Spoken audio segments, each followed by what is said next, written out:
Hello everyone and welcome to The Vortex, where lies and falsehoods are trapped and exposed. I'm Michael Voris. A month ago, Church Militant held a summit for persecuted priests, various clergy from around the country being targeted by their bishops for their dedication to the faith and telling it like it is.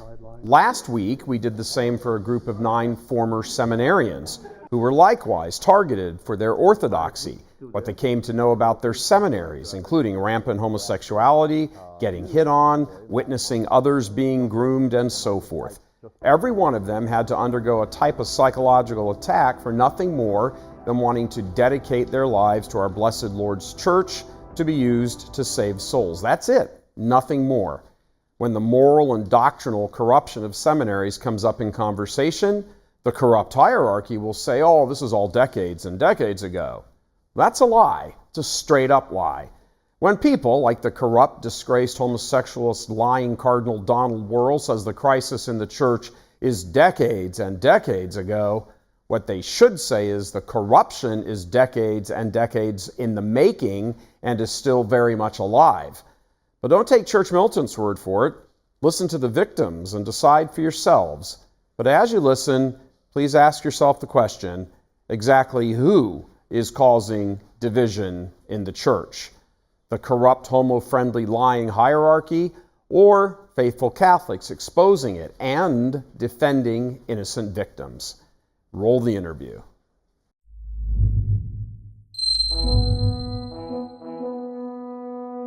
All right, welcome everybody to what we are calling a Persecuted Seminarian Summit. 3 weeks ago, you may remember we had 9 priests in studio here telling us the stories of how they're being persecuted by bishops and how canon law is being used illicitly against them. So we figured those priests happened to get through the system. We wanted to invite a number of seminarians also here, and this is the group that we have assembled. First of all, thank you gentlemen very much for being here. We appreciate your time and your effort. I would like to say, just as a kind of full disclosure, that 2 of these seminarians we have here are actually employees of Church Militant and St. Michael's Media. They are William Mahoney, who is sitting here in the front. Many of you may recognize him as one of our fine reporters and producers, doing a good job. And directly behind him is Hunter Bradford, new employee in last month or so, roughly. And I would like, just before we move on with something larger again, and just for full disclosure, I want to ask both of them and let them answer. Neither of you are here in this particular setting because you're being paid to say anything. Nobody here has coerced you or anything else or whatever. William? I'm here freely and I'm not being paid. That's correct. Okay. Definitely not. All right. And, matter of fact, part of the reason you're here at Church Militant is because of the very topic we're talking about today, correct? Right, 100%. All right. And we have one other little thing also I'd like to let the audience know. There is another seminarian, former seminarian, who many of you have heard about, Anthony Gorgia. He is in the middle of a lawsuit right now against the North American College in Rome. That is where American bishops send their finest or brighter students, and that's also known as sort of a fast track for bishops, that sort of thing. He cannot physically be here, but he is with us here electronically. And since he has a 57-page lawsuit with some really just horrible claims in here about homosexuality going on at the North American College currently, not decades and decades ago, as Cardinal Wuerl would have you think, he is with us electronically, including his attorney. So let's go Anthony first. Thank you for joining us, Anthony. We appreciate you being here. Thank you, Michael. Thank you for having us today. Thank you very much. And Raymond, we'd like to have you pop in also, just say hello, acknowledge your presence, and then we'll go ahead and proceed with all the questioning. Raymond. Thank you, Michael. Good to be with you. Looking forward to it.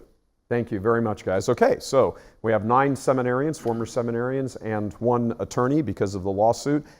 Just for the sake of our audience, let's just go around. We'll start with you, Augustine. Let's just go around and say, give us, 10, 20 seconds or whatever. Why are you here? Why do you think this is important? Why did you travel here to Detroit to come here and participate in this?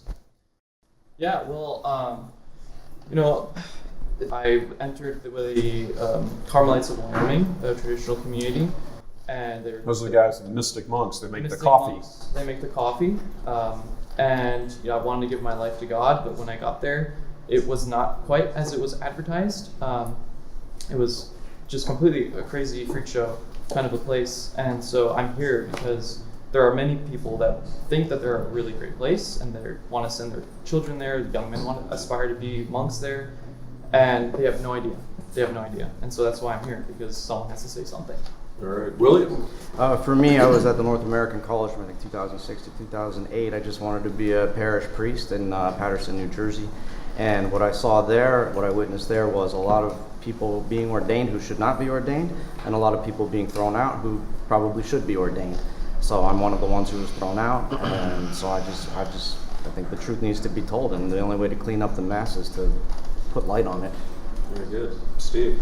I'm Steve DiNello. I'm from Brantford, Connecticut. I went to Priesthood of Sacred Heart Seminarian School of Theology in Wisconsin, and just like them, I wanted to be a holy priest. I read up about the saints all my life, and I really felt so drawn since a child to be a priest.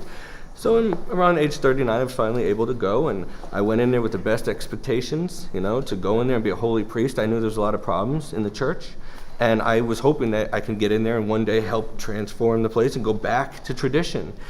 I lasted 6 months because I was from day one harassed once they realized that I was traditional and not a modernist, not progressive, not LGBT oriented. I didn't stand a chance. And so I ended up making the decision to leave on my own. And once I did, I was out, it was like less than a day. Gone, good riddance. So. Wes, you are, I suppose we could politely say the senior, the dean of the persecuted seminarians here. Some of our viewers may actually recognize you from some other interviews we've done, but this one, to speak specifically about your time, you actually are a victim of abuse, physical abuse, sexual abuse at the hands of what happened in the seminary in your 20s when we were there, and not once but twice, and not in one seminary but in two. Why are you here today? It's quite overwhelming to be here for me personally, because as you can probably tell, I am originally from Poland. I came to the United States at the age of 22. I left my family, my country, to serve the United States and people, and unfortunately things didn't go the way, not only as planned, but as God would design. It's very tough. We appreciate your participation in this. It's a heartbreaking story. You and I have shared much of the discussion on that privately, but it's an emotional story, and it's got to be, all of this has got to be exposed. It does involve not only the hierarchy of the church, it involves a lot of systemic problems. I believe they are intentional systemic problems. Get to all of Well designed. Sure. Jonathan, you were at Immaculate Conception? In Seminarian College. Sorry, yes. Yep. I studied for the Diocese of Davenport, Iowa. I was in college seminary for 4 years. There was a bad priest who got involved with my personal counseling and formation. And shortly after I left seminary, I wrote a letter to the abbot, and they kicked him out, and now he's no longer a priest. But yeah, it's a pretty rough go of it. Yeah. You were being groomed, you think? I think so, yeah. All right. Eric, you have a similar story. You're from different dioceses, but you were at the same seminary. Classes. I'm Eric Cook. I was at Conception Seminary College from the same time that Johnny was there. We were classmates. I was studying for the Archdiocese of Omaha, and I just observed a lot of my close friends and classmates just either become preyed upon by their students, in the case of a particular monk, and I saw so many guys go down in a downward spiral after their time in seminary. If they weren't promoted and are now being ordained, I saw a lot of really normal, healthy guys go in, come out the other side like they'd gone through a war zone, with personal problems abounding, and it was caused by the malpractice and misguidance of spiritual directors, formators, certain monks, certain priests, and in the seminary and also in particular dioceses. And I was groomed. I received unwanted attention from the same monk that Johnny will speak about. But for me, it threw me for a loop, and it took a while to process this, and I had to go through a lot of healing and struggle, and almost went off and didn't believe in God anymore. I almost completely left the faith because of what I saw happen to my brothers. So, Well, blessed be God, you stuck with it. Good. Nick. I was at Mundelein Seminary in Chicago for the Archdiocese of Chicago from 1994 to 1996. So, That was during Cardinal Bernardine's yeah, time. the last few years of Cardinal Bernardine's life and as Archbishop of Chicago. And I experienced, at that time, Mundelein Seminary had some formation problems and problems in the academic area, probably much more pronounced than they are right now. And I can speak to some of my experiences at Mundelein. And Father Paul Kalchik was my classmate at that time. And the reason I'm here is to help current seminarians. And Father Kalchik called me and asked me to be a part of this panel. And I believe he stepped up courageously, as a priest. Up until now, I hadn't really thought about taking any of my experiences public. I didn't really think in those terms, although I know these are important issues. But after Father Paul asked me, and I thought about it, I realized that this is something that seminarians should listen to. Thank you. Hunter. Yes, my name is Hunter Bradford. After spending some time with the Archdiocese of Galveston, Houston, I discerned with the southern province of the Dominicans, and I loved the charism of the Dominicans. It's preaching the truth for the salvation of souls.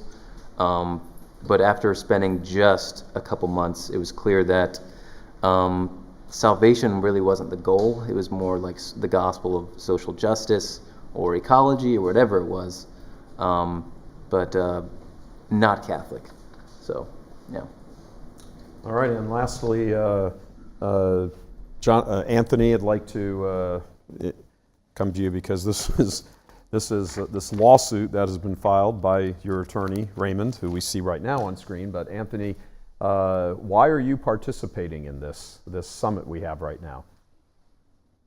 Michael, I believe it's so important that all of these terrible crises and these injustices that have been happening in seminaries, I really believe that they need to be exposed. They need to be brought to light, because it's only when the light shines on the truth that something could be done about it. And unfortunately, based on my own experiences, what I've heard from way too many seminarians, we've all spent so much time reporting these situations to the church. In my case, others have sent 2 years worth of reports to almost every level in the hierarchy. But unfortunately, the problem still exists. And so it's my hope that by talking about these issues, by bringing them to light, that something could be done about this, because too many good holy vocations are being lost. We need good priests. We need priests to fill parishes that are closing. We need dedicated priests. And so I think a major way to help solve this issue is just to expose what are some of the most detrimental factors that are causing us to lose good, dedicated holy vocations. Excellent. Thank you, Anthony. And Raymond, from the legal point of view here, do you think you guys have a legitimate case? I suppose you do, or you wouldn't have filed it. But what do you think this whole case, your whole lawsuit against what is essentially the entire governing board of the North American College in Rome, and to a larger extent, kind of the hierarchy itself, what do you think is the linchpin on which your whole case hangs, Raymond? Corroboration. When Anthony, as you know from the complaint, Michael, when Anthony was at the North American College, he experienced a witnessed grooming of another seminarian who then came to him to complain about unwanted physical contact. And then as time went on, and he was dealt with very badly, both by the North American College and by Cardinal Dolan, other people came out, and there was a meeting at the North American College where one seminarian, in the form of asking a hypothetical question at a group meeting of the entire, as I understand it, the entire seminary group of the seminarians, described all sorts of horrible things, and it was just sort of harumphed away and said, well, if anything like that ever happens, report it to me.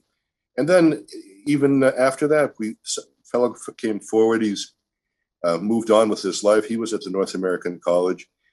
He suffered that sort of thing, and he reported something about the vice rector to the then current rector. That was only a year ago. And what happened? What happened was that he didn't answer that question, but the rector criticized Anthony falsely again. But so yeah, we think I'm convinced we have a solid case, because Anthony gave up everything, and he submitted himself to the authority and the protection of the not only the North American College, but his ordinary, Cardinal Dolan, all of whom continually and strongly said that we are here to protect you, trust in us, take care of all that. And these people, Anthony in particular, gave up his right to self-determination because of these ideas that they would be protected. When it came down to problem time, the North American College and Cardinal Dolan completely abandoned him, and thereby they breached their fiduciary duty to put his interests first rather than their own. So that's a long-winded short answer to your question. Well, you are an attorney. Raymond, thank you. All right, so let me begin with a question that sort of gets to the heart of the matter. How many of you believe that, and how you come to believe it we can get into, but how many of you believe, and Anthony, this includes you as well, how many of you believe that homosexuality in the seminary, in the hierarchy, as part of the process, is a major compelling factor of everything that is wrong in the church right now? How many? Just a show of hands. 1, 2, that's unanimous. Anthony, the Raymond shot is still up, but talk to us and tell us if you, Raymond certainly does. Anthony, would you agree with that? By the way, you're the holdout to have a unanimous vote. Anthony, do you think homosexuality is a major problem in the church, and the seminary level, the hierarchy level, the chancery level, straight up through? Yes, and unfortunately in seminaries, this takes on the dynamic many times of exploitation and abuse of power. Unfortunately, seminarians are very vulnerable. They're vulnerable to the authority of their superiors. They're vulnerable to their bishops. They depend totally upon them. And unfortunately, when such a trust is placed in these superiors, this trust could be very much exploited and betrayed. And so many times, all too many times, this takes the form of exploitation, sexual abuse of power. These seminary superiors who are priests imposing sexual behavior upon other seminarians that are under their control. Most of the time, this being non-consensual behavior. And so I think this issue is especially pronounced in seminaries where seminarians are being exploited. And then when they cry out for help, when they try to report these situations or to make them known, unfortunately, these seminarians are victimized again by cover-ups.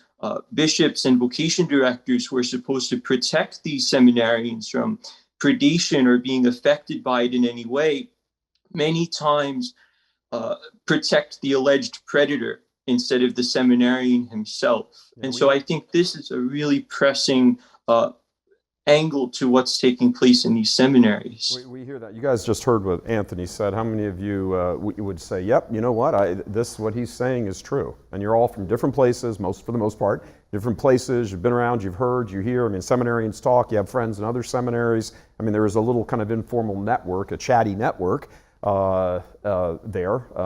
Somebody want to build on what he's saying, Hunter? So, Michael, one thing that I thought of when Anthony was speaking was that this sort of abuse of power is connected to the case of like Father James Altman. Like the abuse of power begins in seminary.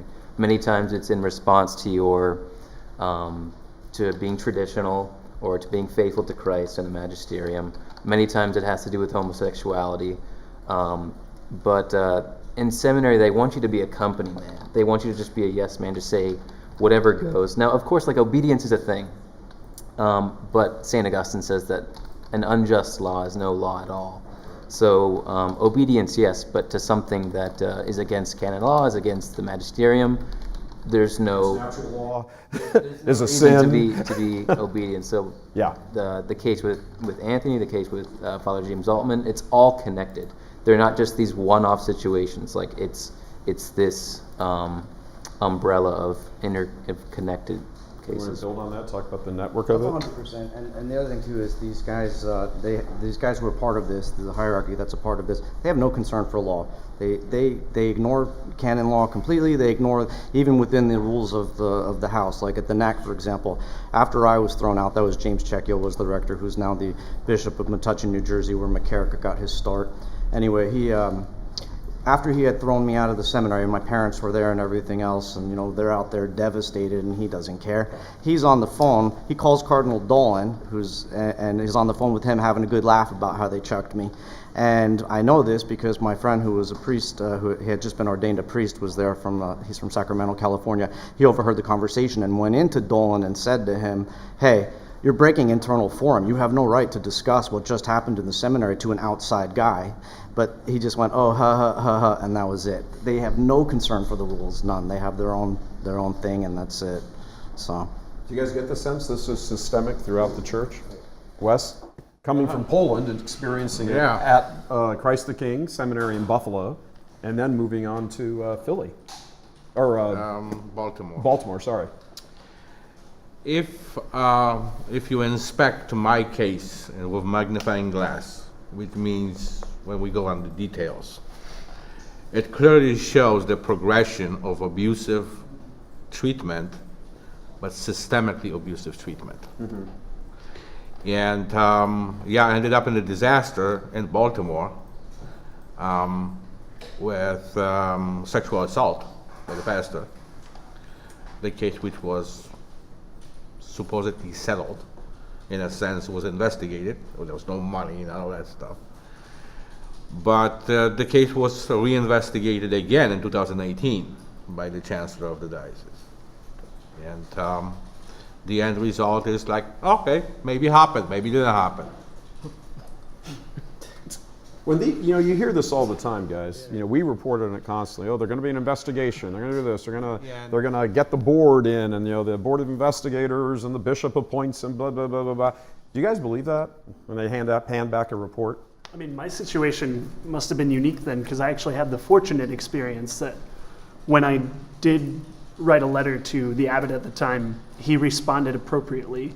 He removed the abuser from the seminary, put him off in a far-out retirement monastery elsewhere that had no exposure to the public, and ultimately that priest is gone. So thank God for that. So I guess mine's kind of unique in that, at least from what I'm hearing. Well, But good. blessed be God. That's 10%. Yeah. Well, 10%. I followed up with the Bishop of Cheyenne after I left. Which at the and, time was who?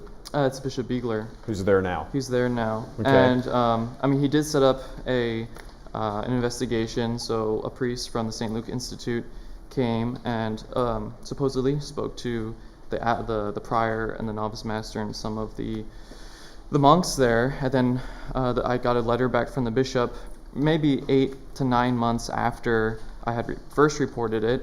And I also had like a police report of assault, not sexual assault, but I was put in a chokehold and thrown up against the wall and hollered at. And By a monk. By a monk. By a monk of 10 years, supposedly very holy and contemplative, you know.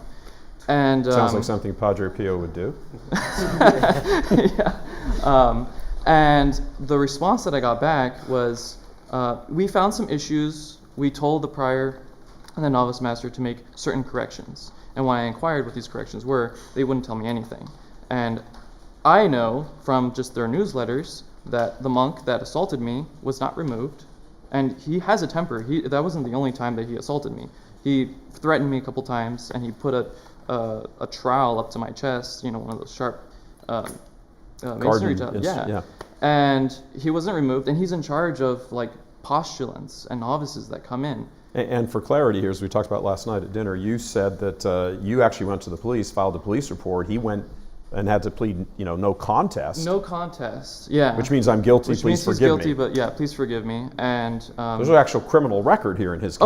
Oh yeah, I have it, and you know, I have it. And he's still in the same position. Still in the same position, and you know, the bishop perhaps maybe said something, but for all I know, I mean, he's still there. It's just all lip service. So all the same individuals that you were concerned about are all still there. They're all still there. This is the Mystic Monks Coffee people, and this is what's going on. This is what's going on. And I have a suspicion, the prior made an announcement at one of our community or recreational periods where he said, right when COVID broke out, oh, you know, we're poor monks, but we're going to give the bishop $15,000 to help him out with, you know, the parishes that are closing. I'm thinking to myself, $15,000, I mean, that's actually quite a bit of money for a poor monastery to give to a bishop who has all these churches under him. And so to me, it just sounded like a bribe. So, I mean, it could be.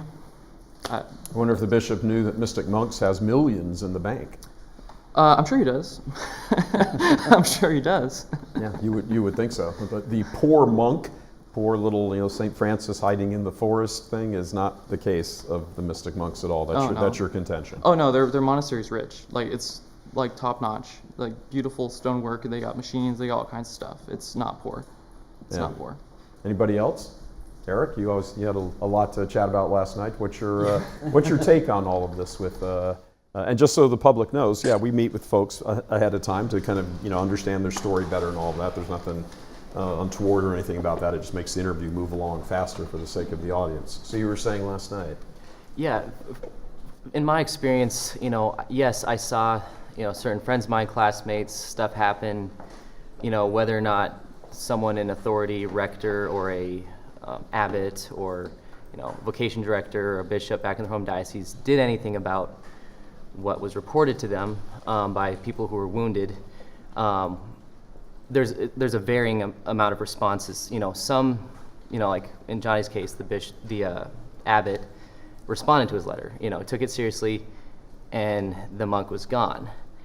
But that also leaves, and in my own diocese, we have a situation where in West Omaha there was a priest who was abusing minors for years. I have friends whose relatives were actually victims of this, and it you know, it damaged their faith life as a family, and they're still reeling from that. I mean, there's so much damage, you know, not just the assault, not just the individuals who were, you know, pursued by priests or other seminarians at the behest of priests or by bishops or by, you know, it goes all the way up the chain of command, and then the cover-ups come all the way back down. And so what I saw is that, yes, some of them dealt with it. I also saw a lot of heavy-hitting responses, and then at the same time, like, look over here, not over there.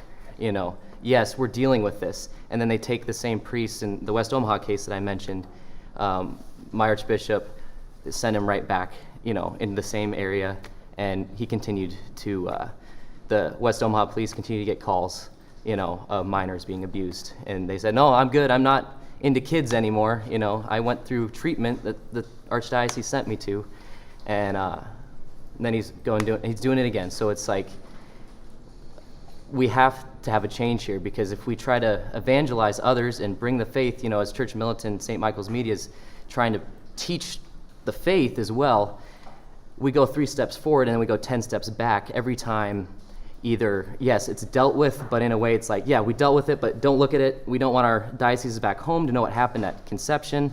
Nobody knew about that. Yes, the abbot dealt with it, but that affected my classmate and many other classmates when we were there and before, and myself.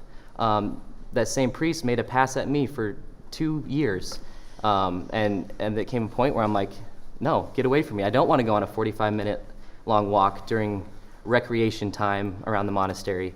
No, I'm not friends with you. I worked in the kitchen cutting up peppers, for work study from the garden, and he was the kitchen master and always, giving me cookies and trying to be my best friend. And he did that to so many guys in our class, Jonathan and I's class, and down the line and up, older priests who are fresh priests in Omaha experience and corroborate this. One in particular, and older priests, elderly priests say that place was an insane place, and these men, these monks, formators, priests, and people in the administration had no place with vulnerable seminarians, no place in the formation of men for the priesthood of Jesus Christ, and it was an insane place. And I was naive, many of my classmates were naive, coming from good families, big homeschool families in a lot of cases, or very families that took their faith very seriously, with their family rosary and, telling their kids, you could be a priest, you could be a nun, you should look at, taking them to see orders, taking them to the Carmelites or wherever, and those families were horrified and shocked, including my own and many of the guys up here. And sometimes their faith was irreparably damaged because of the way. Well, some people would say, well, how could it not be? Yeah. And would you all say, and Anthony, this includes you, would the 9 of you now say that when you were going into, we'll just do a series of sort of yes or no questions. You went into seminary because you at least had discerned at that moment into your life that you were willing to hand over your lives to the church and Christ for the salvation of souls. Of course. Is that a fair representation? Absolutely. Okay. Would you say when you went in that you were perhaps naive to the atmosphere of leadership, allowing this sort of thing, promoting it, advancing it, covering up, all that? Were you naive to that sort of thing? Just young guys who went in saying, be a priest, yep, and that's it, and all of a sudden you hit this air that is like, what the hell is going on? Right. Is that a fair representation? Yeah, absolutely. When I went to the seminary, I left the girlfriend of some years, and one of the back things, in Poland. Correct. You broke a heart in Poland, Wes. That's right. and I went to the seminary in Poland. We didn't have those things, but here at Ocho Lake, where I was first, which is right here in Detroit. Correct. Right. I got hit on by a priest. What was your response to that? How old were you? 23. You're 23. You've come from, Pope John Paul, Poland, and, fighting communism and the church and all of that. You come here, go to Orchard Lake Seminary, which is here in the Archdiocese of Detroit, not run by the Archdiocese, but intimate with the Archdiocese. Intimate may not be the best word. So you're 23. What happened in your mind when that happened? Well, it's important to say the situation. Me and my friend wanted to see some Polish immigrants that he was friends with, so we needed to borrow a vehicle, which we didn't have. And at the campus, there was a famous Monsignor Michael DeLong. And with the beard and stuff, we went up there and asked him if we could borrow the vehicle. He goes, no problem. He gives me, because I had a license, the keys, and he pulls me in and gives me not only the hug, but holds me and kisses me on the neck twice. Not once, twice. You're 23. Right. What are you thinking? Pervert. All right, that's check. Do you think Do you think he saw you as a vulnerable victim? Because you're over here, and just so people understand at home, when a national from another country comes to a seminary in the United States, they're on visa. They are completely at the control and behest of this religious superiors. That's it, and they can be thrown out like that and thrown back to the country. I've witnessed that in my seminary. There was a guy, he was quite a good-looking guy. He was from Vietnam, very smart, there for, I think he was 6 years in. And everybody warned me he was going to be my roommate when I got there. And he's like, he's nasty, he's isolated, you're not, good luck. Nobody could laugh at this kid. And I'm thinking off the bat, I said, I guarantee there's got to be a reason why he's reclusing. Sure enough, okay, he had a little boyfriend there. I won't mention his name, but these two were always together. And they would always go off after dinner and walk in the woods, and I'd catch him. I'd be behind the mausoleum trying to get away from people so I can pray, talk to God, and then I see these two practically holding hands, and it's like, whatever. Turn a blind eye, I reported it, but mind your business. Okay, fine. So then one night, they had secret knocks on the door. So I decided to be a ball buster and listen, because I'd hear it every night. They were on the other side of the wall. I'm trying to sleep at 2 a.m, these two are in there doing, and knock, knock, knock, knock, knock, knock. You got the code. Yeah, so I got the code, and I just wanted to test You stole the code. Now, anytime I knocked on either of these guys' doors, they would never answer. But when you use the code, there's so-and-so in their underwear. It's like, oh, and he closed the door. I thought you were someone else. I'm like, yeah, I know. And then he calls me. We have to change the code. He knows the code. Whatever. So I reported that. I got in trouble. Okay, fine. Then one night, 2 a.m, I'm assuming it's this kid coming out of his boyfriend's room, right? My roommate's room. It's connected by a bathroom, okay? And I'm spying. I'm like, I wanted to catch him coming out 2 a.m. And what do I see? A priest. No shoes on, clerics, pants undone, scurrying around the corner. I didn't get a visual of his face because I was like, and he went down an exit door before I could even see which priest it was. And then I knew, this poor kid. And then after that, I noticed this going on. So this kid, later on, they decided they didn't like him anymore. The formators were giving him a hard time. I tried to break the ice with him, but he just didn't trust anybody because he must have been holding a lot in. One day I'm doing cleaning duty, in the dining room, and he was supposed to meet me there, and he got all mad because I was doing a good job, and he would slack off, right? And so he's like, why? This is our house, and you don't belong here, and you do this, and then we all have to raise the bar. And he's like, who do you think you are? And I'm like, listen, I do things with integrity. This is the Lord's house. I'm gonna do a good job. I gotta live here. This is our kitchen. We all share it. He got in my face with a broom. It almost escalated. And all I said was, I'm like, listen, I will go ahead and I will have you arrested and deported. He got so scared of that. He ended up going to the provincial's office, and a big fight apparently happened, and they were very upset, but he ended up getting shipped off and left. And he was so scared. And apparently they were always threatening him that he would get arrested in an American center, and he didn't want to be a priest anymore. He told me he left. Then afterwards, he said, you know what, thank you. He's like, because I was really mean to you. He's like, and you don't understand. This is on Christmas break. He was leaving, and I was getting ready to go to El Paso. And he shook my hand. He's like, I'm sorry. He's like, you don't understand. He's like, I don't belong here. I got to go. I'm glad to go home. And I knew then, I'm like, I'm so sorry. Nobody knew or cared that this kid was being abused. I know they knew, and that's why he was so, and he didn't speak good English. So this kid's getting tossed around being this good-looking guy from immigrant, and then I realized this happens often. And the reason he had that other little friend there was because they were both Vietnamese, and they both understood, but it's not like it's okay. So, there's so much more I can tell you about things like that, and that really scared me. I started putting a chair up against my door at night. Now, here I am at 39 going in there thinking, I don't have to worry about this because I'm not attractive. I'm fat, I'm old, nobody's going to bother me. You'd be surprised. The beauty's in the eye of the beholder. The F1 visa is a big scam, control scam, I believe. Because on the F1 visa, you come to the United States as a foreign national with no rights whatsoever to support yourself. Right. You are on the total and control mercy of your sponsor.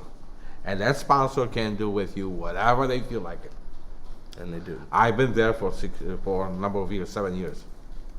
One of the things that we've reported extensively here at Church Militant is the South American gay pipeline, Seminarian gay pipeline. Cromwell, Connecticut. Set up, Bernadine did it. It was set up in Cromwell, Connecticut at Holy Apostles, although the priest there The rector at the time, Father Mosey, did not know that's what was going on, and to his credit, he threw them all out the instant it got reported. We broke that story a number of years ago in the wake of McCarrick 3 years ago.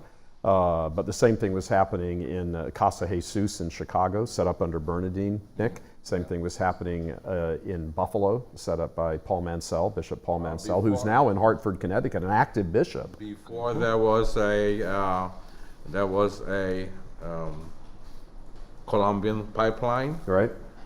and Mexican pipeline. There was a Polish pipeline to Yes. Orchard Lake, Right, came here to Orchard Lake. and then there was a Filipino pipeline, And the Vietnamese and that one. still is active. And I want to get your reaction to this. These things, and Anthony, you also here, these things can't happen without bishops' approval. Perhaps active participation, but at least their approval. I mean, if you're a bishop, you're sitting here in America, and all of a sudden you're looking at the names of your seminarians coming in, and hey, there's 13 guys here from the same diocese of Mexico. How did this happen? So, I mean, is this, an intention? I mean, this is one of the things that you'll hear in response the few times you actually do hear a response, unless you file a lawsuit against them, Anthony, which I'm going to get into. I've got it here in my hand.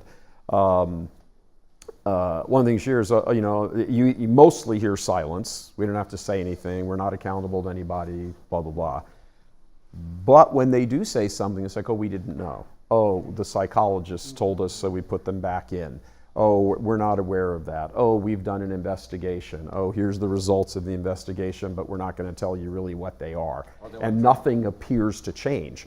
And I want to make this point because Donald Wuerl said on camera in the wake of the McCarrick news coming out 3 summers ago, that this is decades and decades ago. There's no crisis. This is decades and decades ago. Is anybody here, with the exception of us, anybody here who this happened to decades and decades ago? You're talking about within the last 10 years, and some of it even more recent than that, right, Hunter? I don't know. First of all, many of us weren't here decades and decades ago anyway. But If you were, you've aged quite well. Right. I was going to say that, that's really the point that needs to be made clear, is that the church, unfortunately, is not done. The abuse isn't over. It's still happening.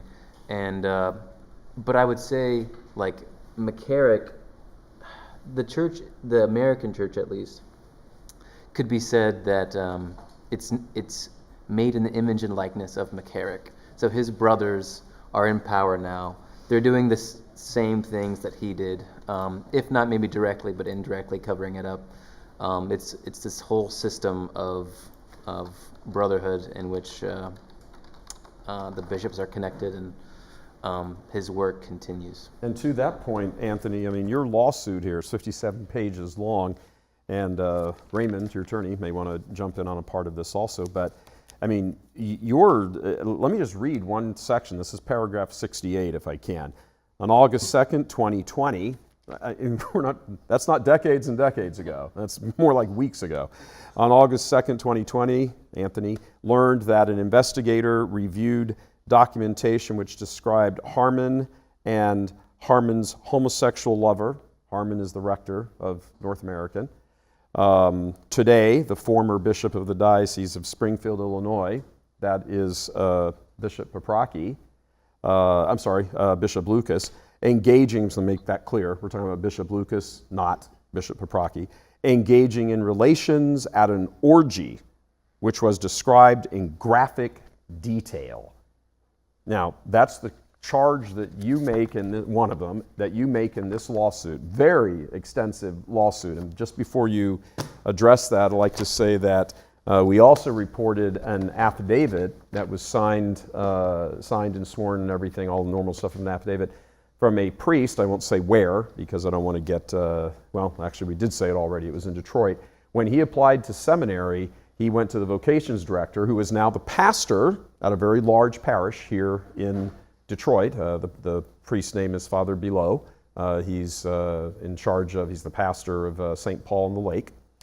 And when this seminary went to him, in the sort of the application process and the things that you all went through to get in and meet priests and have discernment discussions and all of that routine, Father Below sent him to go meet 2 priests, both of whom hit on him and wanted to have sex with him, took him out to dinner and tried to get him drunk.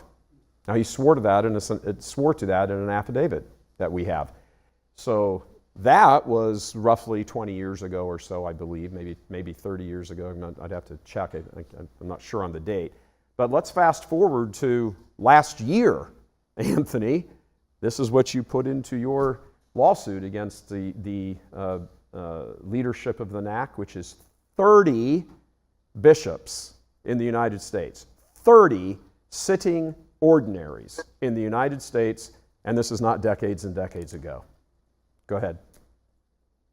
Right. Well, unfortunately, I think that's one of the really big points to be made, is that while some people have the impression that maybe these are events that happened 20, 30, 40 years ago, unfortunately, the big picture is that these kinds of events happen much, much more recently and much more presently than decades ago. And so I think the point is that when these terrible accusations are not addressed fully and completely and transparently, unfortunately, like some of the other panelists mentioned, the cycle only continues. And so behavior that's harmful toward others, unfortunately, just gets passed on again and again. And until this cycle is broken by truth and by honesty, unfortunately, we could only expect to hear more of these terrible accounts,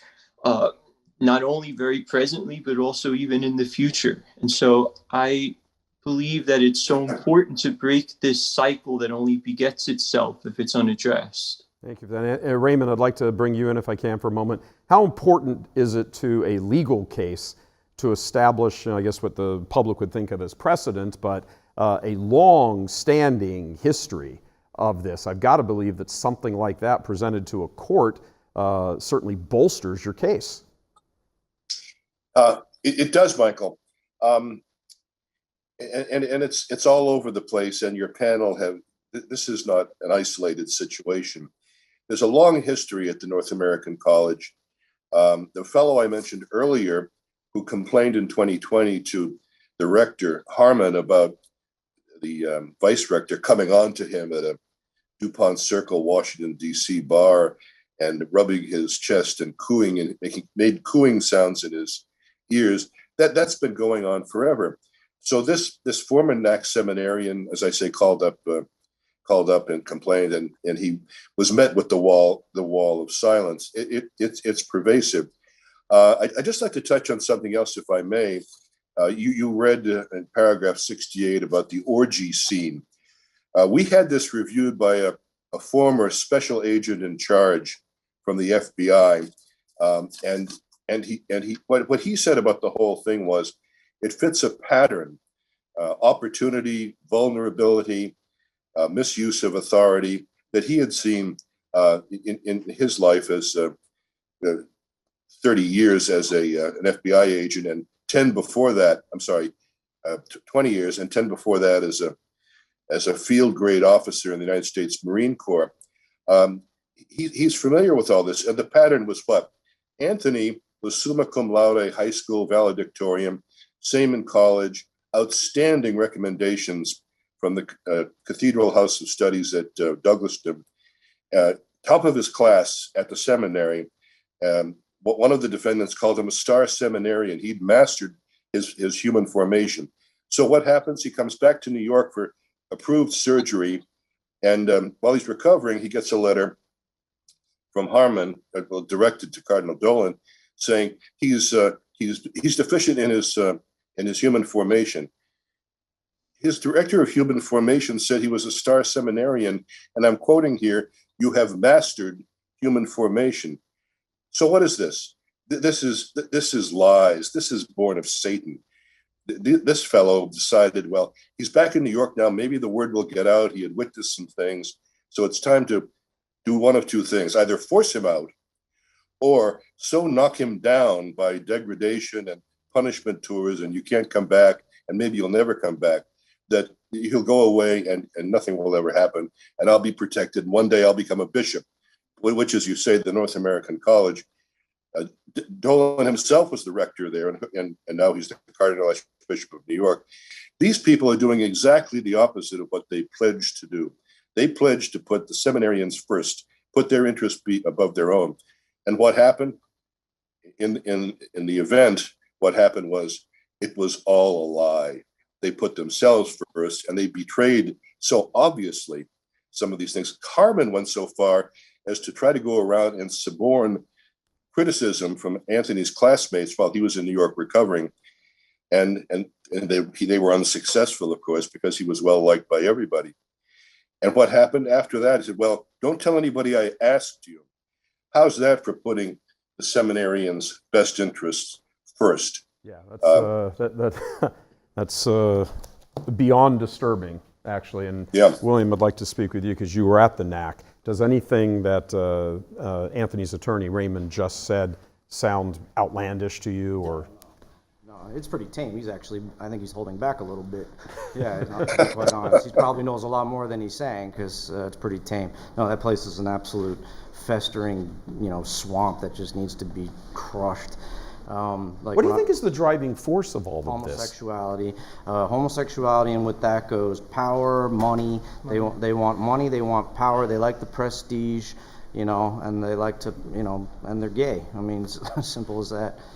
Yeah. So. Anybody have a problem with what he just said? I want to add to that. I think that. And just so the audience knows, you were at Hales Corner, Wisconsin. This is the Fathers of the Priests of the Sacred Heart. Priests of the Sacred Heart. And just to give a little reminder, we did Mystic Monks in your case. Sacred Heart priests are bad. It's just this. No, it's just it's And again, I don't think anybody here is saying that every single priest they've encountered at every step of the way is bad and all that. Right. The point is, there's enough of the mix in there. First of all, there should be none of it. No. Agreed? Right. There should be none of it. Yeah. And when there is something there, it should be gotten rid of. And with the exception of a rare case here or there, that doesn't happen. And in the case of Anthony, as Raymond just laid out for us, they actually go after you to get rid of you. Right. So do you have the overriding sense that nothing is going to really change until something just explodes? Yeah, I mean, with both Cardinal Tobin and Supich having a lot of power in the bishops that are appointed across the country, it's not looking good, unfortunately. Like, I want to be an optimist, but realism would say otherwise. Every time you become a marked man in terms of formation of vocation, mm-hmm. which means they decide that you no longer will continue on, mm-hmm. your reputation will suffer. They put you in situations where rumors will be spread. You will be set up for failure. It's just to be said here. Psychologically, I was personally sent to a pastor in 1993. How old were you? 26 right at that point. Okay, so they sent a 26-year-old West to a pastor who what?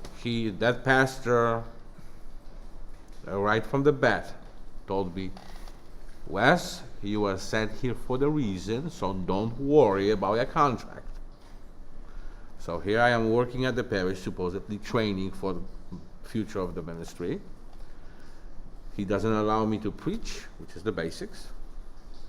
He doesn't sign the contract, which is the spelling what you're supposed to do and what you're being evaluated on. And 5 weeks to this, the vocations director at that time in Buffalo was bugging me pretty much about the contract. And to this very day, I do not know if this was real or was just a setup. I do not know that, but he was bugging me. So 5 weeks to the deal, he signs the contract. Then 10 weeks rounds over, he never issues the evaluation. Never issue. Setting you up for failure. And then he reported things to the rector. All of these guys were on the job. But it took me a while to figure it out. Well, you're a young man. Not expecting to run I into wasn't this. expecting a con job on my vocation from people in my training. Sure.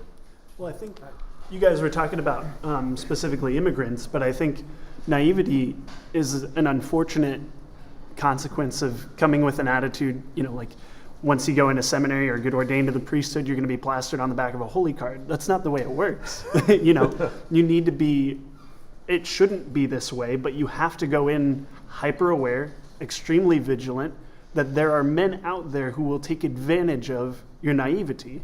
You know, like my situation, thank God, got handled well in the long run, but there were still terrible missteps along the way. I had to leave seminary formation because, you know, my mind wasn't right, my emotions weren't right, I was just a mess.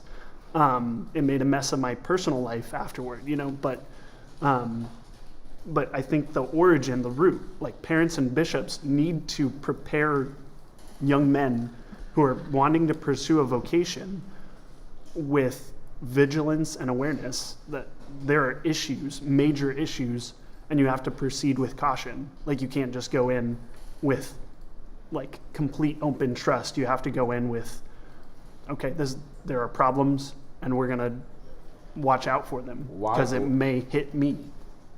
When you have, knowing what we know here, because we do all of this daily, sort of, at Church Militant, I'm always struck when I'm at Mass somewhere, particularly on the road, and you hear in the prayers of the faithful at Mass, when you're at the Novus Ordo Mass, you hear, let us pray for vocations.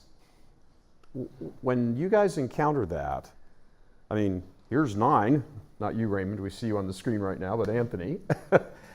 Here's 9 young men who at various points of their lives said, yeah, I'll pursue this vocation for the good of souls and the church and everything.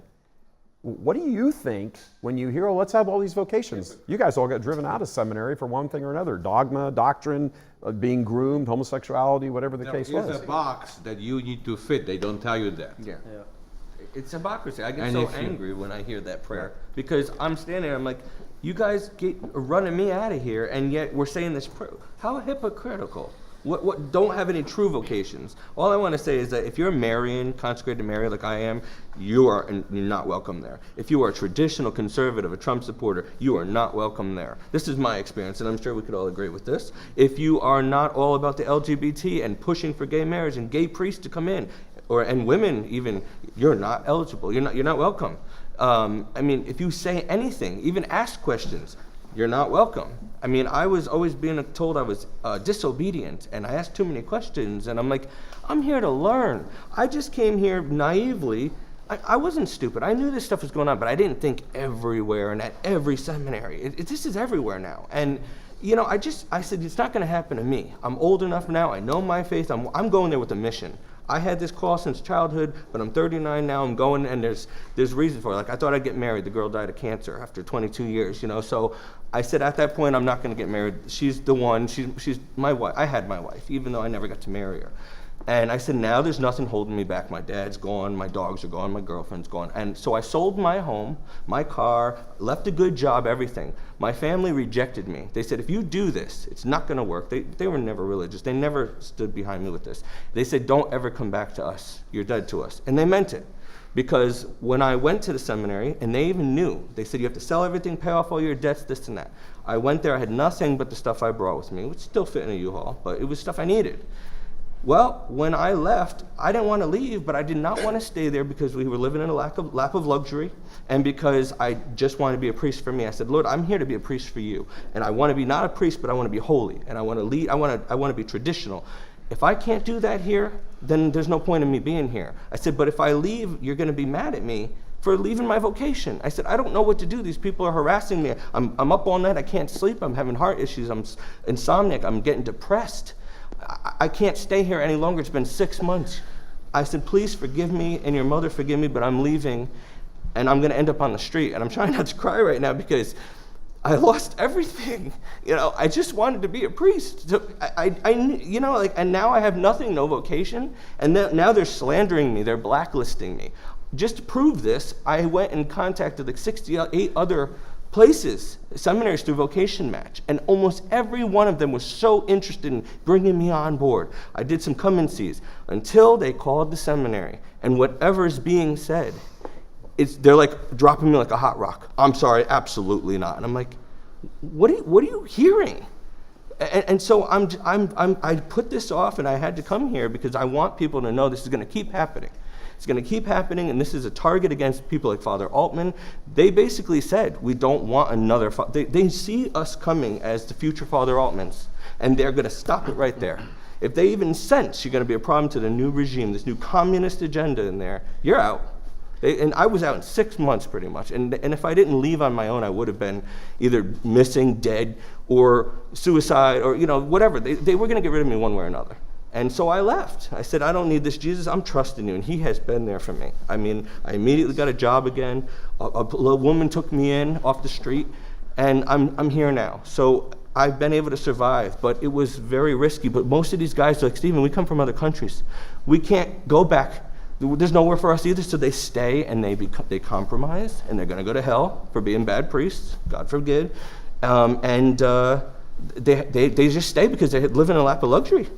And they've already been abused, so now it's like they're damaged. So now it's like I might as well just stick it out. One of the things, if I can, real quickly, I've heard much from you about yours wasn't so much homosexual abuse and grooming, although I'm sure you probably heard about that. But when we were talking last night, you were saying the doctrinal mess is just completely off the rails. Yeah, like Jonathan said, I didn't go into Mundelein Seminary, also called University of St. Mary of the Lake, totally naive. It had a reputation back in the 90s for having formation problems. But I went and looked at religious orders before that, and I didn't find anything that looked good. So another friend of mine I knew was going into Mundelein, and we began there. But what happened there is they have other ways. I didn't see anybody grooming anybody, or I didn't interpret things that I might have seen that way. But I mean, there are other ways that they may have to filter people out. For me, it was the way Mass was celebrated at Mundelein at the time. There was the daily Mass, which was in the house chapel, and that had problems of its own in terms of how it was celebrated. But the thing that I couldn't take was once a week they had what was called a cam Mass, which is just your floor in the residence hall. It might have been like the north wing or the south wing. I can't remember. This was 25 years ago. Yeah. But once a week, the priest, who was your cam priest, who lived on the same wing as you. He's like your R-rated college dorm. Right, yeah. As the other seminarians, would have Mass in his room. So it was very casual, very, very laid back.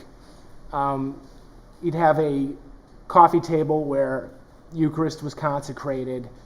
And then after the Lamb of God, the ciborium was passed around to each seminarian. So you would self-communicate. You'd take the host, but it was substantial bread, which was another issue at that time. So after a number of these cam masses, I just passed the ciborium on without taking the host. And I may have said something or made some other gesture to indicate that this was an objection. I can't remember exactly. But that got me into meetings with the formation faculty, and you got the knock on the door. And I had to explain myself, to different priests on formation. Right. And what happened, I think Wes mentioned evaluations. So at Mundelein at the time, you had to, when you were evaluated, if more than 20% of your formation faculty or your peers gave you a negative evaluation, then you had to be held back in some way, or maybe repeat a year, and so that's what happened to me. So there was over 20% of formation or peers. So then the rector and vice rector said, "Okay, Nick, well your next stint is in a parish for your pastoral quarter. So let's see how you do in your pastoral quarter, and if everything's fine there, then there'll be no problem." So pastoral quarter is when you're placed in a parish and you shadow your priest supervisor for 3 months or so. So that's what I did. This was in '96, a parish called St. Ida's, north side of Chicago. And at St. Ida's, and I enjoyed the experience, but I got into some back and forths with my priest supervisor. two things I'll just mention that stick out in my mind that I remember. So there was my priest supervisor and then the pastor who was older. So my one experience with the pastor is he took me to a restaurant there on the north side. So this is like the Edgewater community on the north side of Chicago. Okay. It was very, very flamboyantly gay. So, and it just took me aback, and I just took note of it, and was wondering to myself what Father Maddox, his name, was trying to do, or was he trying to send me a message? I didn't. He took you to a high gay trafficked restaurant. Right. Messaging. Right. Yeah. So it's not so subliminal. Right. He was watching it for a physical relation. Right. Yeah. Now I didn't freak out and like run out of the restaurant. I just went with it. But so that was one experience. The other experience was with my priest supervisor. And I don't know if he probed me about theological questions or moral questions, but I just recall some conversations we got into. One was about Our Lady and about the virgin birth and how she was betrothed to Joseph, of course, and my part of this conversation was that Our Lady she had made a vow to remain a virgin, and this was what she indicated in my traditional understanding of how and the church's teaching. Right, and the church's teaching. How can this be? I do not know man, or I've never known man. And so this is theology. Yeah, and this was Pope John Paul II's teaching. And what did the priest say? Right, he said, "Well, no, that's not necessarily the case. I mean, they were going to be married, and until this message from the angel Gabriel came." Mary was intending to have a family, and with Joseph, and then he went into, so I mean, where did we get this idea that sex is dirty? I don't understand that, and I'm thinking, well, it's not that sex is dirty. It's just Our Lady, made this vow, and this is she's this is our faith. So I don't know if he was taking notes on that, or if he just checked that box about me. But what happened there? But there, Nick believes the church's teaching. Right. Right. Bad man. Right. So what ended up happening there is, so my priest supervisor ended up also not endorsing me or giving me the green light. The pastor takes you to a gay restaurant, to move on. And this right. guy challenges the church's teaching. Right, but now he used a few things, like in his evaluation, he said, like I carry my breviary around too much, and like it's a security blanket, is the way he described it, or that after masses were over, I didn't spend enough time speaking to the parishioners after mass, which there may have been some validity to that, but I wonder, to this day, whether it was some of those conversations we got into and, that caused that. Was he screened out? So, 100%. I just want to say something too. Like, it's not like there's a total disconnect here. If a man is a practicing homosexual, he's probably not going to be very orthodox. And if a man is unorthodox, he's going to maybe not personally homosexual, but he's much more tolerant of practicing homosexuals. That's just the way it works. And one example I'll give is one of the reasons I was thrown out was because I didn't go to a diaconal ordination where there were two men being ordained that I knew absolutely were practicing homosexuals. One I know because he hit on my friend, and the other through sources and stuff that I can't reveal. But that guy who, by the way, was ordained, he's a priest now, and I understand through the grapevine and some of our sources here that he's been called into the bishop's office twice now for exposing himself to seminarians, so the problem's going to keep going. He's still there. The other guy, I believe, was made a chaplain to the Boy Scouts right away, so there's a whole other problem right there. That'll be perfect, Yeah, it's like ridiculous.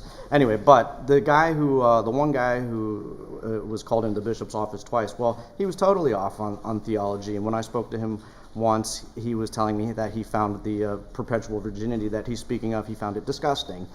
And so, I mean, And for the audience's sake, this is at the North American This is at the College, North American sort of College. the West Point Oh, of yeah, all this is the seminaries as far as the United States is creme de la concerned. creme, yeah. Creme de la Oh, creme. yeah, You're yeah. there. You're monster smart. Yeah. Everybody's got PhD, speaks Yeah. 800 languages, is Oh, on the yeah. fast track to Yeah, be bishop. boom. And this guy's He found discounting the perpetual virginity of Mary. He found it offensive, and he was a practicing homosexual, and apparently still is. So there's not like it's a disconnect. And he told you his theological stance to Oh your yeah, face. yeah, yeah, no problem, because I told him he was nuts. And When was this? this would have been somewhere in 2006 to 2008. I don't remember the exact. I remember talking to him in the hallway about it, and I said, I understand that you have some strange thoughts on the perpetual virginity, and he started expounding on his stupidity, and I told him you're a heretic, and that was it. Oh, I'm sure that'll be a fast exit out. If I could just, if I could just finish what happened to me is, so after that negative evaluation, I went back to Mundelein to the rector and vice rector, and they said, okay, Nick, you didn't pass your peer faculty evaluation. Now your pastoral supervisor didn't evaluate you positively, so they wanted to give me a pastoral year now. And so that's essentially what the deal was. I had to do a full pastoral year. And I had already had a couple other friends who had left Mundelein under similar circumstances. And, I think they were telling me at the time, probably not a good deal, and, so that's what happened. I ended up saying, no to that. Yeah. So I think, and I'm not saying that, Mundelein like destroyed my vocation. I mean, I think it was a derailment, and I know God's still, calling me and all my brothers here, to do His will. Sure. Do you guys think that, Anthony, same question for you, obviously, do you think our Lord wanted you to be priests or to at least consider it? I think we might be actually have passed the qualification to become a cleanup crew. Yeah. I think it happened for a reason. You guys a cleanup crew? Anthony, you guys a cleanup crew? You filed a lawsuit. Multi-zillion, billion, trillion-dollar lawsuit against the church. Are you guys all a cleanup crew for this?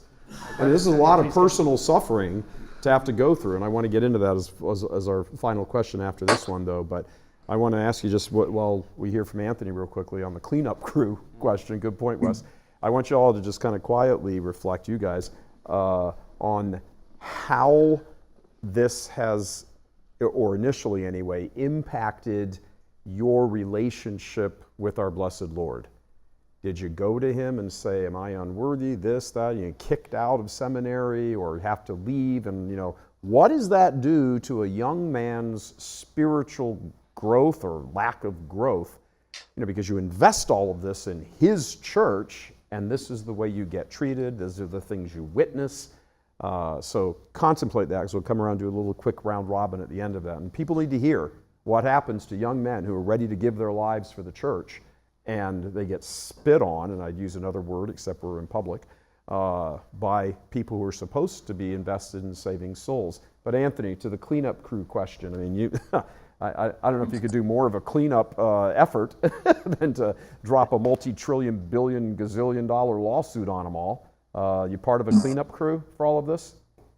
Right. Well, the first thing I have to say, Michael, is that I've wanted to be a priest since I was 6 years old, and my calling has been validated by so many people and by the love that I've cultivated for the Lord, for the Blessed Mother, for the Mass. And so for this to have happened to me so unjustly, to say that it was a heartbreak, I think would be perhaps the mildest way I could say it. It's devastated me in the sense that I know that the Lord has given me a calling. It's a calling that I've cherished, that I've loved, that I've nourished.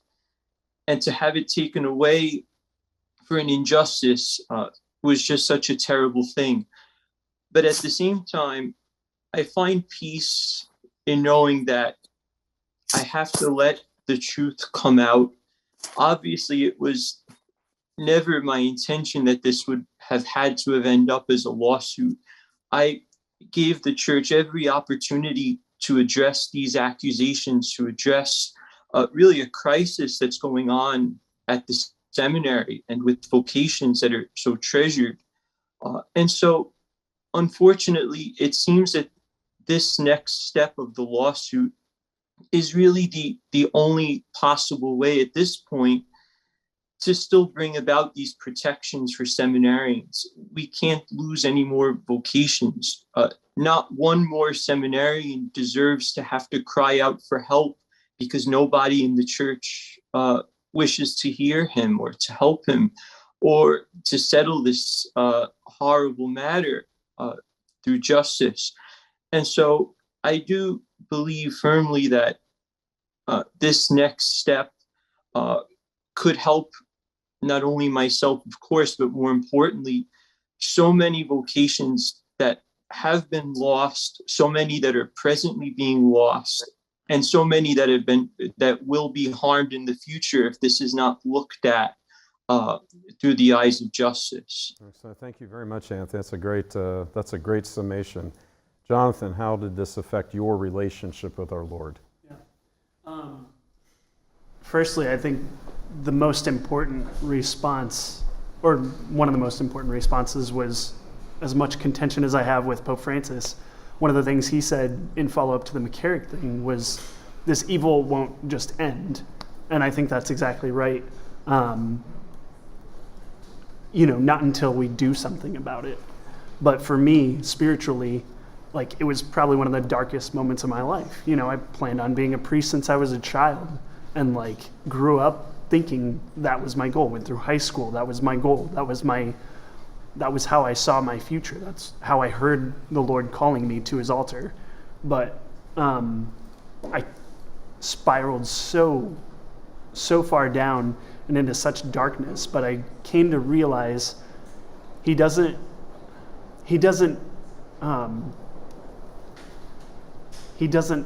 approach you in your darkness from afar. He's there. He holds you the whole way down, and he wants to bring you back up. He wants healing. He wants your salvation. And for me, it was a mystical experience on an 8-day retreat of, experiencing the washing of the feet and how much he loves us not only despite, but through our difficulties and our struggles. He wants our goodness and our holiness, no matter what vocation, he ends up calling us to. Sure. Thank you. Wes, how was your relationship with our Lord impacted by what happened to you? And just so people know, we didn't get into the details of it because of time, but you went and reported all of this to Cardinal Keeler in Baltimore, and he blamed you. Well, they gave the investigation. They did do an investigation. And the perpetrator was drunk. But I got blamed because I carried the perpetrator to his room. So I gave him access to myself by doing so. How does this? But how does all of this? He came to my room after that. Yeah. And so Cardinal Keeler blames you. The now dead Cardinal Keeler of Baltimore. And I wasn't a deacon, and they left me at the parish. Then they ordained me as a deacon to plug me up. And then they canceled me out from ordination with not really much explanation, but only based on what the perpetrator said about me. They repeated it. And by the way, my decree that I received from Cardinal Keeler becomes effective. March 2nd, 2997. 2097? 2997. Oh, It's sealed. Original. oh, so, 1,000 years. So a millennia later, then we can talk about what happened with you. And as far as the legal standing, and of course I like to possibly explore the legal side, which I haven't done yet. Right. My contract with the specific parish I was assigned to was open. There was never end to it. So apparently I'm still employed there. Again, just very quickly, your relationship with our Lord, how's it? At the beginning, I was heartbroken. I was actually ordered to leave the parish with no way to live, no resources whatsoever. The canon law was completely thrown out of the window. First 3 years, I had to deal not only with the relationship with the Lord, but also with the sexual orientation that began going sideways because of the rape. Because you were physically abused. I was raped. You were raped. And so there was a crisis, obviously, but I had to come to the point to choose whether I would flip or flap, whether I'm going to stand by principles or I'm going to become a really bad guy. Well, you're here. Eric, what does this do to a young fellow spiritually? I mean, it was like going to a war zone spiritually for me. A lot of my friends who came to visit me there, even coming onto the monastery grounds, would say, this place feels like there's demons everywhere, you know. A priest I knew said, you know, Satan has free reign in this place. You know, he's ordained now and a good priest, but for me, what makes my story a little bit different than some of the other peers up here is that I recused myself from formation because I'd seen a lot of disgusting stuff, and I had noticed a lot of disgusting stuff, and I'd been made passes at. One of the monks was standing by the picture board and pointing out students, and my name was one of the 3 students that particular day he had the hots for, and saying sexual things he wanted to do with us. Me and 2 of my closest friends from the class, and a freshman heard that and left the seminary because he can't respect the church after hearing that. So for me, my respect was like quickly going to zero when I left. My whole senior year, I had some health problems and some, I think, stress-induced, you know, a stomach ulcer and different things. How old were you? I was 20, 21, 22. I went right from high school, and so for 4 years. And I couldn't sit through Mass sometimes. Like, I just couldn't, you could ask some of my classmates. I would, like, go to the bathroom, like, halfway through Mass, and I couldn't focus on prayer because my lack of respect, and not that I was, like, trying to be antagonistic or disrespectful of hierarchy or priests, but after the things I'd heard them say about me or other people, or even a rumor was spread about me my senior year that I was gay, and I don't know who started that. For the record, you're married now. I am married, yes. To a woman. To a woman.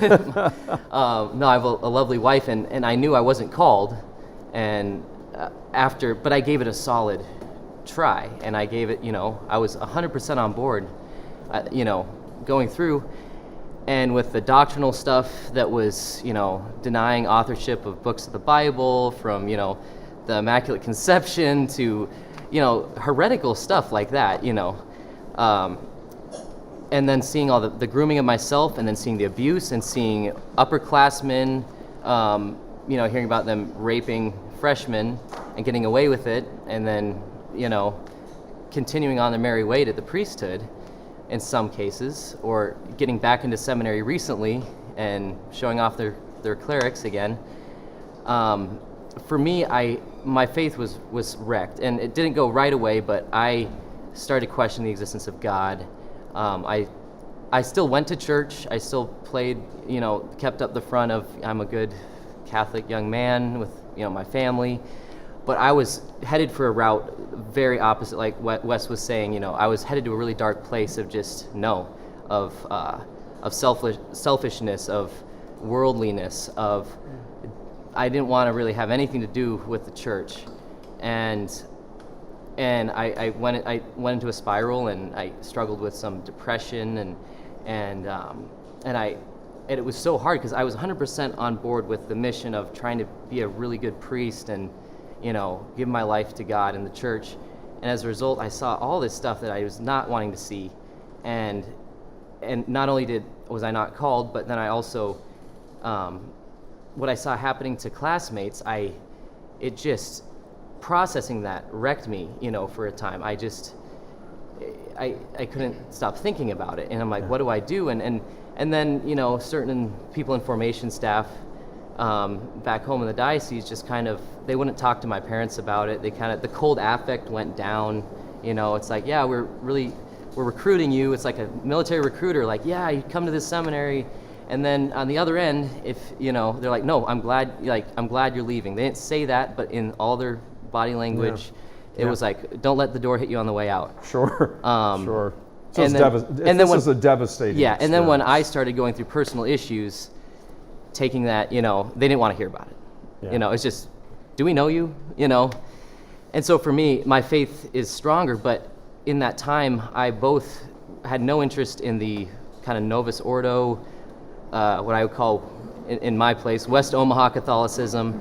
I had no interest in that. And I also had no interest in the Latin Mass, sadly, because traditionalism was ruined for me because of the fact that, I don't know if some guys have mentioned it or not, but this pervades all camps of the church. And the factionalism, and then they do their cattiness and the bullying. And I talked to another guy who was in my class, and he said, going to Conception and seeing all this, it killed my desire to be a priest.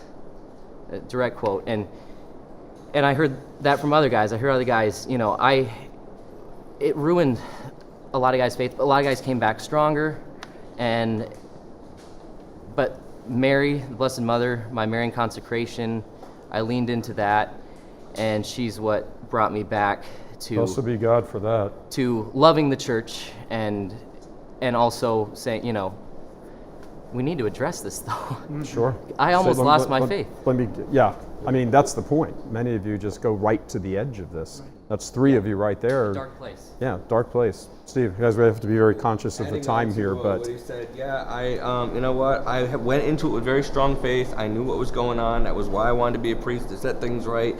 I asked the Lord for the past, it's been very hard year and a half for me, cause like being homeless, and I'm still trying to make sense of it. But the Lord basically told me, in a way, instead of asking why don't you just thank me for trusting you with the experience, and not, even if I never tell you why. I learned that from a woman, I'll tell you later, but, and it made sense. I finally got that answer, so I stopped complaining, and I realized that, I asked him to be a saint, a modern day saint. I asked him to be a real Christian. This is the road of the cross. So it's a journey with the Lord, and I said, Lord, I just wanted to be a priest. I don't know why I am not one now. I ended up on the street and everything, but I think it's because I needed to see this. I need to tell the world. I don't think I want to be a priest anymore in this, if this is how it's going to be. From now on, I'm never going to be a real priest, so therefore I'll do something better with my life. And my prayer life stunk for about a year. I'm just getting back into it because I was just so numb. I was so devoted every day before. And then seminary ruined me. There was no time to pray with my heart the way I did. I used to go through the whole Peter prayer book every night for many, many years. And then I get there, and now I'm like just getting back to it finally. I'm like, Lord, make me do this because I need that relationship with you. And I was cut off. And then finally I started doing this, and then here I am. The doors opened again because I finally made myself get back to the way I was, on track. Enough complaining, it's over, get over it, move on, and here I am. And now things are really happening again. So I can't wait to see what he does with my future. Where's your broom? My faith has gotten better, and that's the answer. It's gotten even stronger. That's the end answer. Yes, that's why you guys are sitting here. I thank you, Lord. It is a lot stronger now. Nick. Well, I'd like to take responsibility for my relationship with Christ, not to excuse whatever happened when I was in the seminary. So, but it may have, I think it altered my understanding of my vocation and what God's calling me to, because I did have a second stint in the seminary, Michael, and switched seminaries, switched dioceses, and was at Mount St. Mary's for 2 years, where the formation was good, and I can't really complain. And my discernment told me not to continue on at that time, in 1998. Sure. So that's been a big conundrum for me. I mean, did Mundelein have anything to do with that? But I mean, so I take that responsibility, for that decision. But and then, after leaving, however, I did get into some bad habits and, things that I've had to, by God's grace, scratch my way out of. But I think my relationship with Christ is pretty strong right now. It can be better, but God's brought me into mission work now with a friend of mine I was in seminary with, at Mount St. Mary's. So I kind of see that as a redeeming factor of all of this. Maybe that's the reason I was there. So I'm just trying to continue on in that way and following Jesus on the narrow path. Thank you. B. Well, just so you know, Yeah, that's my nickname. No, that's it's cool. his That's what my nickname, family B. calls me. William. Everybody Yeah, here calls yeah, him B. B. What's your? For me, it's a little bit. I can only speak from my own experience, but for me, I always knew that things were a mess. I understand Jesus came to die on the cross because humans are a mess. So I was shocked to discover certain things, but I wasn't like that blown away. I'm like, yeah, they're a mess. And I just refused to play a game to be ordained. So for me, I knew Jesus wasn't responsible for what these guys were doing. So I wouldn't say it ever really hurt my faith or made me struggle with that. And just kind of like, yep, there it is. The world's a mess. Church is a mess. All right, time to move on. This obviously isn't for me because they discerned me out. So, Yeah. And that was kind of it. So, I just think like his own people rejected him. He came unto his own, and his own received him not. And the church is his own, and they're just repeating that ugly pattern and whatever. It's good insight. Yeah. Hunter. A couple things. So I would say that my own personal faith was not affected in the way that some other guys was, having entered seminary on the coattails of the Summer of Shame. But I think there's an opportunity for resentment of the Lord and His church. I think seminarians today who have the experiences that some of the guys here have had can repeat the words of Christ on the cross of, oh God, why have you abandoned me? So I think opportunity for resentment and, of course, leaving the church would at the end of that road. Yeah. Augustine, you're going to wrap us up. Last word. Yeah, well, like I think it was either Eric or Jonathan said, one of my peers said that the consecration to the Immaculate Heart of Mary was something that I leaned into heavily before going to the monastery, and then during my time at the monastery. And unlike a lot of the experiences here, I was more in the traditional side of what's playing out with abuse and such things. And so, like, I knew that the church was a mess, and I specifically went to this monastery because I didn't see the mess there, which is probably what took me, just completely threw me off guard. But fortunately for me, I have a family that is extremely supportive, and they found out that I wasn't praying my rosary, and they came and rescued me, literally drove out to Wyoming and saved me. And when I was leaving, I was very disappointed that it didn't work out, and I was very confused, and I knew that through all my praying that God always has a plan, and that was something that I could rely on, because I knew I had formed myself by the grace of God in my prayer life enough that when I had come out, I knew that there was a reason for it, that everything that happened. And so my faith wasn't shaken, but rather I guess just the sorrow of my heart for the church was just like to a degree that I didn't really fully comprehend before, and recognizing how naive I was, despite thinking that I knew what I was getting myself into, having absolutely no idea, feeling extremely, extremely sorrowful for the monks at the monastery, and then hearing other stories, just the people that have to experience these sorts of things, is just beyond belief. It didn't shake my faith quite the way that some of the others said, but it just the evil in the world is just so much more apparent now to me, and I think that's just something that so many people don't comprehend, how wicked this stuff is. Yeah. John was a former seminarian myself. I want to say thank you very much. Anthony, you as well, of course.